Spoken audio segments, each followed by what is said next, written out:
Another little update. So I've got the barrels, fitted the cylinder studs, they're thread locked in. Same with the exhaust studs.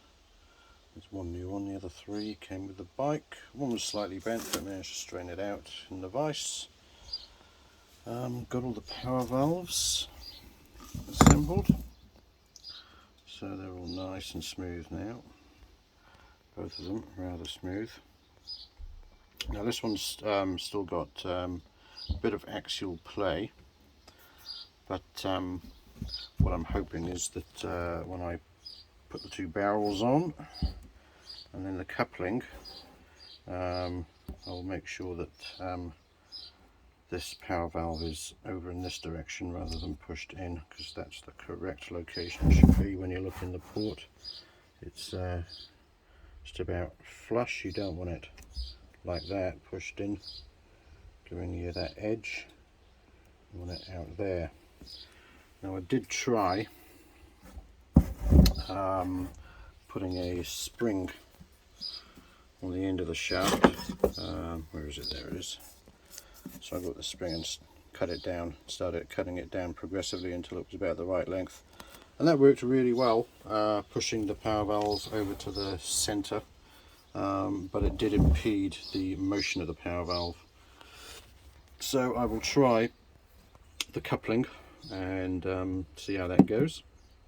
If that doesn't work, I can put some shims in this cap, some solid shims, preferably something like some nylon buttons or something, but I'll get to that. So these barrels are now ready to go on. Pistons are on. I'm just waiting for, I've just about run out of blue Hylamar. That's not enough to do both cylinders. I could maybe do one cylinder with that, but what's the point in starting? So that should be here tomorrow, so I can do that. In the meantime, I have tested the generator, and all the generator tests out fine in terms of resistance across the three windings. It's an alternator, remember, AC, and that's the ignition pickup, and that is the neutral position switch cable.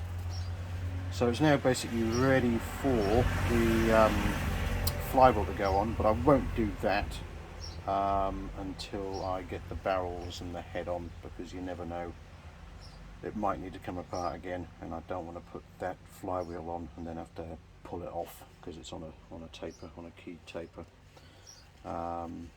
So that's the engine where we are. We're very, very close to finishing this exercise. Next one is the fuel tank. So this tank has been a right saga.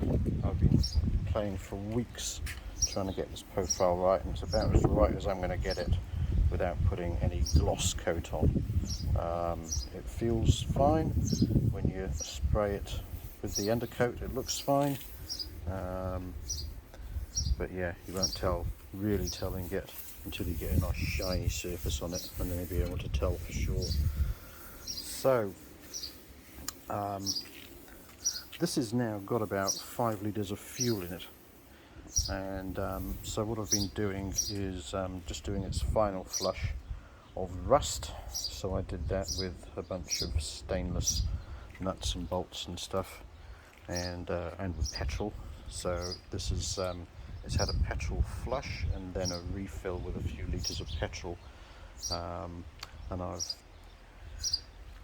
flushing it through to get some spills of petrol all over the undercoat, and of course undercoat is not fuel resistant, so it has blemished a few bits and pieces. So I've flattened this down with 1200 paper, and what I need to do now is try and put a final undercoat on it, and then flat it down again, and then fill it up. So the fuel tap is on, and that seems to hold. It doesn't seem to leak, but I won't know until I fill this up properly, which is I'm going to do in the next few days.